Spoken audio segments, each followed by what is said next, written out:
Hi, this is Stacy Schneider, and I read Chapter 7 in the 5th edition of Reading, Writing, and Learning in ESL by Suzanne Gregory and Owen Boyle. We won't be reviewing everything in this presentation because it will take too long, but the book talks about what research shows us about writing and EALs, as well as the process and how using the writing process is helpful, how you assess your EAL writers, how you help them with working with writing errors and teaching strategies that you can use. This presentation is really going to only focus on the writing process for EAL students. You have taken a language proficiency exam with your students, and the research shows us that it's directly related to your students' ability. Now that you know their spoken ability, you know that correlates to what they can do in transferring. According to Oldlin, the correlation is easier for transfer if the L1 and L2 are similar. Using the process of writing, and the process would start with pre-writing, then drafting, revising, editing, and publishing. This benefits your EAL students because they get to share from their own experience and activate prior knowledge in their schema. They're allowed to share with peers, which enhances the verbal sharing of their storytelling or expository writing, and they get to cooperate with others, which helps reinforce not only the writing but the revising and editing. There's going to be a lot of examples in the writing process of this presentation from my class because I've found this very helpful with my EAL learners. Here you see two students engaged in the pre-writing process, sharing ideas of things they could write about. Here you see what on this side is called a TAP, T standing for topic, which in this case is hallucinating, A standing for audience, in this case it's the 4th grade class, P, the first one standing for the plan, our purpose, which is narrative, and then the other P, which is the plan, and it's a plot map.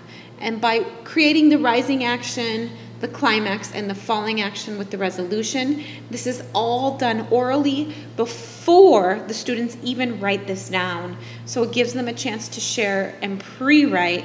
And then after they have this process, you can see on the next page over here, then they will start their drafting. Here you see a student. He has drafted his paper, and after the draft of his paper, he is using Google Translator to translate it from his L2 actually to his L3.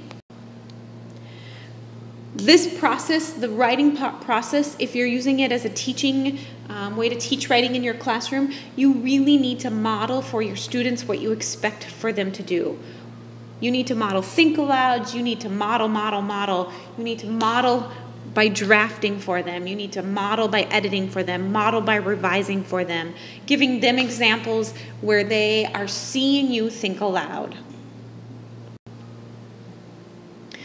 For the revision, we're explicitly teaching them through modeling how to revise a paper. Here are some posters from our class. We go back in after they have written and take a look to see if they have included interesting leads, check their run-ons and fix them, check their dialogue, see that they're written correctly, that their tags are in the right place, they have commas and quotes, and we use these posters in the classroom and practice through modeling so that they know how to help each other revise, and they would do this in a cooperative setting.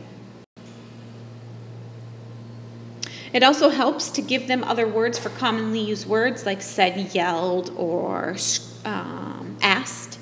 And they can just look to their posters during the revision or editing process to increase their vocabulary.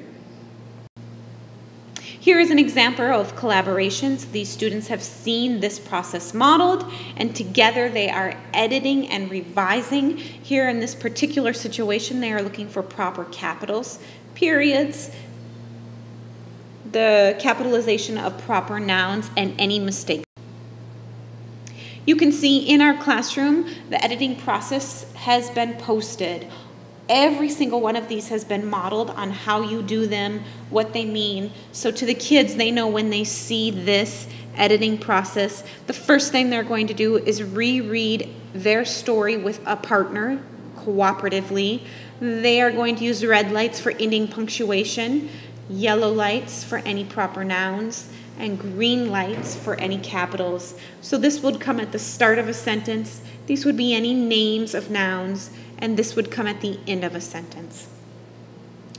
If we were to go back where you saw the two kids working together, you could notice they were sharing one paper and they were going through this process with only one student's writing. They would reread that paper from top to bottom, checking for any mistakes and fixing them. They're going to use a thesaurus to change synonyms and a dictionary to correct spelling. In the editing process, they're also going to read the paper backwards from the bottom to the top, looking for mistakes and fixing them. Cooperatively together, they're going to pick a title. They're going to check their sentence beginnings to make sure they're varied. And then they're going to always reread the paper. They're going to cross-check it, meaning together as a team. Does their paper look right? Does it sound right? Does it feel right? Is there anything else we need to fix? And once again, this has all been modeled for them. We've modeled with other students, we've watched, we've practiced, so that by the time they're working independently together, they know exactly what they're expected to do. This is what a paper in our classroom looks like after it has gone through the editing process. You can see all the colored dots. In this particular case, the student practiced writing in their L1, which was in Spanish. When we are done bringing it all the way through, we publish it. And with that published piece, we're going to celebrate their work. Published piece might be handwritten, it might be typed. Here's that same paper we saw previously. This one's handwritten. Typically in 4th grade, when they publish, they're going to want to type their final copy. Here is an example of us celebrating written work, hanging that has been typed, and you can see illustrations in the background of their papers. Another example of the celebration of posting published work and visualizations of that work.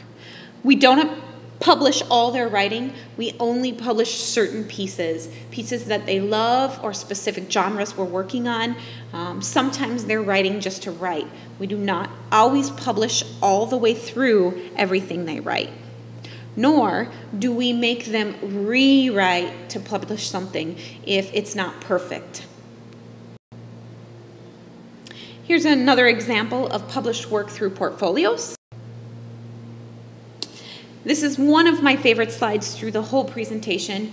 This is us in 4th grade celebrating through the writing process, and you can see this student is really into her own writing.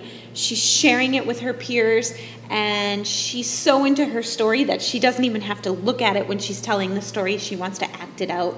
And I wish you could see the faces of the students that are listening, because they're smiling and laughing. I wanted to capture the faces of students listening to another student share their published work. There's a student sharing their published work, and these two students are so enlightened with his story. They're actually clapping and cheering, really celebrating the fact that this author has created a wonderful piece of writing. Once again, this has been the process of writing that benefits EAL learners. My first question is, in your subject area, how do you use the writing process to enhance EAL writing? My second question is, please share ways, in addition to cooperative learning, which was really showcased in this particular presentation from Chapter 7, on how you motivate EAL writers.